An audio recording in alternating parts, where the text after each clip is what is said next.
I scammed a scammer. I was contacted by an obvious scammer the other day. They asked for $160 and I went along with it. I got their Cash App and sent them $1 instead of $160, lulling them into a false belief that they are smart and I am dumb. They were all like, "Law, wrong amount, but I got the dollar you sent. You can send me $159 and it will still be fine." So I typed in $159 on Cash App, then pressed request instead of send. Pretty sure they didn't read it. They definitely just clicked accept instead of decline, and I proceeded to block the lowlife scammer $159 richer. Mechanic tries to scam me, receives public embarrassment in return. I, 26 female, do not look like I would know a single thing about cars. 5'3" with long blonde hair, soft girly appearance, and an eternal baby face that makes me look about 15 to 16 years old. I drive a rather beat-up looking 2004 Avalon. My dad and brother are both mechanics. Not my profession, but I've learned a thing or seven from them and am very comfortable working on cars. I'm only mentioning my appearance because it's pretty common for mechanics to assume that I'm an idiot about cars. A while back, I was pretty overwhelmed with life and didn't have a good space to do it, so I took my car in to get the oil changed. The place offered a free of charge head-to-toe inspection for any repairs that might need to be made. I knew my car was fine. I had pretty recently changed the air filter and brake pads. Rotors had maybe 40,000 miles on them and were in great condition. New serpentine belt too. Literally just didn't feel like changing my oil. Relevant notes: before I went to the shop I actually checked my air filter, and it was, in fact, pristine. Also, I usually call my dad while I'm working on my car so we can chat, so he knows what repairs, maintenance I've done, and that my car is well taken care of. After they changed my oil, the guy came back with the inspection results on a clipboard and was holding my air filter. He had this grave look on his face like something was wrong. Mind you, this is a very busy place and there were lots of customers in the waiting room. He told me that we needed to go over the results because my car was about to be completely broken down and also not safe to drive if I didn't get several repairs done ASAP because these were all completely shot. The repairs: new brake pads, new rotors, new calipers, replace serpentine and drive belt, new air filter, new compressor or my AC will not work, a heavy threat in the middle of summer in Florida, and a couple more generic things. He showed me my air filter that was filled with dead grass, a dead wasp, some dirt, and hair. Bruh. He really scooped some bullshit off the shop floor and put it in my new air filter to try and freak me out. The total: about $1,500 worth of work. It would be more expensive anywhere else, but he was willing to give me a deal. So I immediately start buying myself time by asking some basic questions that I knew he would have to explain, so I could nod at him all wide-eyed while I came up with a good way to respond to what he was doing. What does the serpentine belt do? Is it important? Etc. I texted my dad, "I'm calling in a sec, just play along." Told the guy, "OMG, that's so scary, I can't believe I was driving around like that. Thank you so much for caring. I don't have the money, so let me call my dad real quick to see if he can help me out. I can't afford this." I then proceeded to enhance my dramatic performance by even working up a tear while I called my dad. The guy is standing there with me in front of all the customers. I put my phone on speaker and gave my dad a whole sob story about how I need money again. "I'm so sorry, can he help me?" He asked what the repairs were and how much. I said I don't know, but it sounds really bad. He says that it's dangerous. "Dad, I can't be without a car. What am I going to do?" Then I asked the guy to tell my dad what the repairs were. He rattles it all off and my dad is playing his part perfectly. "Oh wow, him, oh my goodness, I'm glad you caught this, so she's not in danger anymore." Little did this scammer know, he was the one in danger. He hands the phone back and I drop the facade and start laughing really hard. As soon as dad hears me, he started cackling into the phone. I said, "Dad, do you hear this bullshit?" Get this, he brought me my new air filter I just put in to show me how dirty it was. He pulled shit off the floor or something and rubbed it on there. Dad and I continue to crack up. The audience in the waiting room was also cracking up. Scammy mechanic was beet red and completely at a loss for words. Head down and some stuttering was his response. I handed him my air filter and told him to go vacuum it out and to make sure to let me see it before he put it back in. I sat and watched him put it back once it was clean, and also watched him pull my car out to make sure he didn't do anything horrible while I wasn't looking. I might have taken it a little far, but I really hate when mechanics take advantage of people who don't know anything about cars, so this felt like a massive win. Big props to my dad for his performance, and for teaching me about cars. You don't like your boyfriend seeing me braless in the dorm? Then he won't. I live in a college dorm on an all-female floor. I usually wear a bra if leaving the dorm building, but I'm not going to put on a bra under my shirt just to walk down the hall to the bathroom. A few days ago, I left my room and walked 10 yards down the hall to the water fountain, refilled my water bottle, and went back to my room. I was wearing a white tank top and no bra. The tank top was fitted but not see-through, so you could only see the outline of my nips. There was a small group of people hanging out in the hall outside a few of the rooms, but I didn't think much of it. until around half an hour later when I got a knock on the door from one of the girls I'd seen in the hall. She said something to the effect of, "Hey, so sorry to ask you this, but if you go out into the hall again, could you put a bra on? My boyfriend's out there and he was staring a little, so." I'm super non-confrontational, so I was like, "Yeah, sure, sorry about that." And for the rest of that night, anytime I left my room I put a bra or sweater on. And that was the end of it. Or so I thought. The next day, my roommate told me she'd overheard the girl telling a few of her friends about the incident while in the bathroom. She said the girl was making it sound like I'd been purposely trying to seduce her boyfriend, wearing basically nothing, taking my time at the water fountain, posing to push out my tits, the whole works. When she left the bathroom, my roommate said the girl was actually acting it out at the water fountain, pretending to be me. That night, I passed the girl and some of her friends on my way to go brush my teeth. I wasn't wearing a bra, I was already in pajamas. The girl looked pointedly down at my chest and all of them started giggling.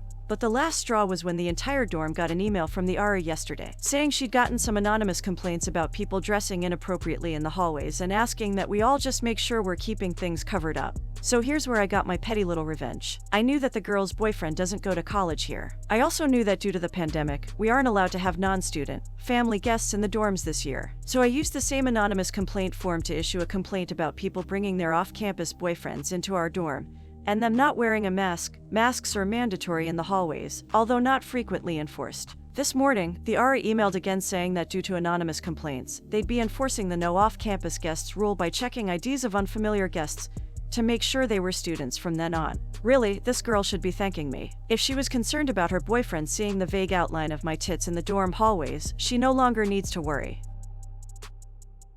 Neighbor took my parking spot after I shoveled. I poured water in his windshield. It was a cold winter day. 8 inches of snow had fallen the night before, and the wind chill made it feel as if it were in the negatives, Fahrenheit. I drive an all-wheel drive SUV, so I have no issues getting out. My wife, on the other hand, drives a Prius, which slides with the smallest amount of moisture on the road. My car was down at the time, so we had to take my wife's car. I spent 45 minutes in the freezing cold shoveling that car out so we could get to the store. We were gone for an hour, and when we came back, our neighbor had taken the spot I had shoveled. Our apartment complex doesn't have assigned parking, but in the winter, it's understood that if you shovel a spot, it's yours. So when I saw his car in the spot I had just shoveled, I was pretty pissed. I went inside and filled 2-gallon jugs of water, went back out and poured them on his windshield. Rinse and repeat. I must have poured about 10 gallons of water on his car. Being how cold it was already freezing by the time I poured the last gallon on. It sat like that overnight. The next morning, I got to watch as he helplessly tried to scrape all of these layers of ice off his windshield. Don't take my goddamn parking spot.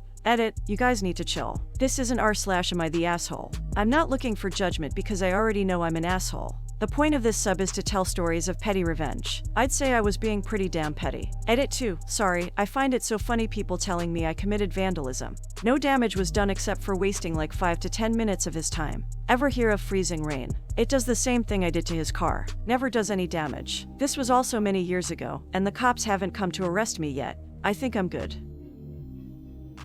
About 5 years ago, my company brought in an individual to see if my position was no longer needed. I passed with flying colors. Not to give too much info away, I was hired at an organization as a job title of basically helper. Well, for someone who is supposed to just be helping, I had a ridiculous amount of work. Almost all of my coworkers were huge technologically illiterate boomers, so I actually sort of thrived this as a very useful person. For example, one guy would spend half his day copying items and passing them into another program we use. He didn't even use Control-C, Control-V. He would right-click, then copy, then go into the Files menu or something and insert copied item from clipboard. He was so proud of himself when he showed me because don't worry, you won't have to retype everything. I wrote a program to do this automatically but did not tell him, so I would just run it occasionally as part of my responsibilities. Anyway, I did a lot of stuff like this. I'd estimate I saved about 15 hours of work every day, on top of the 8.5 hours I did too. But then insert Sergeant FF. This wasn't the military, but I just like to call him that. We are having a team meeting when he shows up. White hair, combed okay-ish, a scrunched face, glasses. He just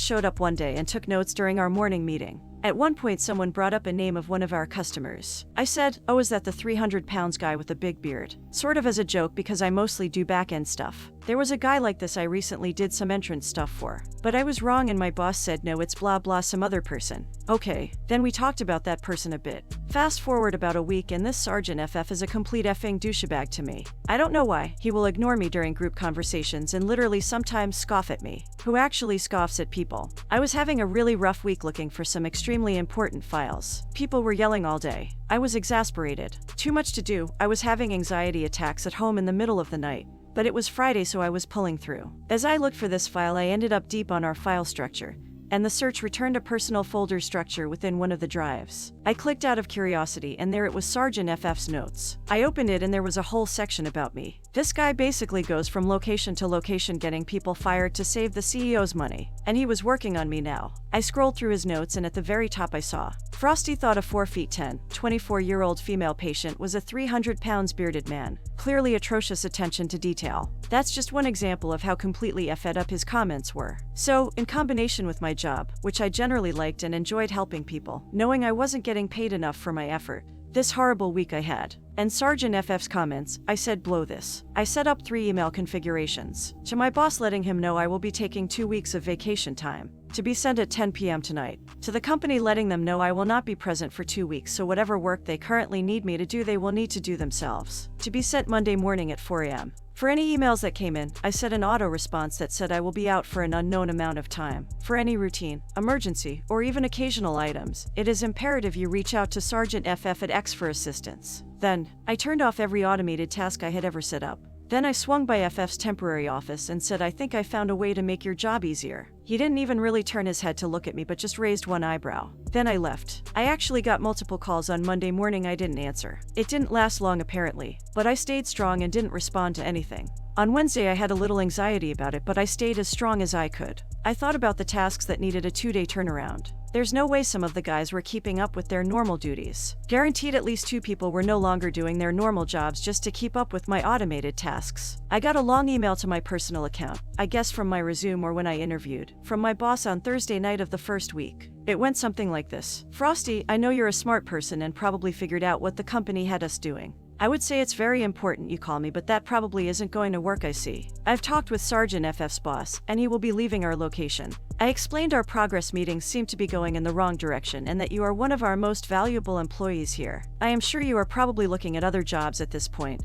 Or maybe you have even started one. I hope not. If you could please reach back to me, I would like to offer you a raise. It has become very apparent how useful you are around here. I hear about it every day, believe me. So I came back on Monday with a $10,000 raise and Sergeant FF out of my face. My boss apologized again in person and said he didn't get a say in it. I think it's a little weird he could have a say after I left, but not before. But I sort of get it.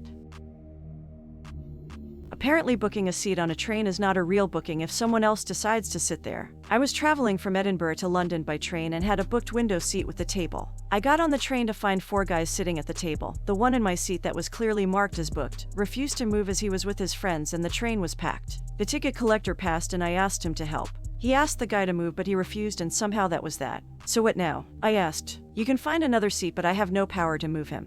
Only the police can move him and they will not turn up just to move someone out of a seat. There were no seats free in the carriage and probably not many free on the train, so standing to London was a possibility. I'm going to take a seat in first class, better surroundings, power sockets and free tea and coffee. You can't sit there, you don't have a booking. Well, you could call the police to move me, but apparently they won't turn out to move someone out of a seat. I had a lovely trip with power for my laptop and a wide comfy seat. Thanks for watching. Let me know what you think about the way the OPs got their petty revenge in the comments below. Don't forget to like and subscribe for more videos.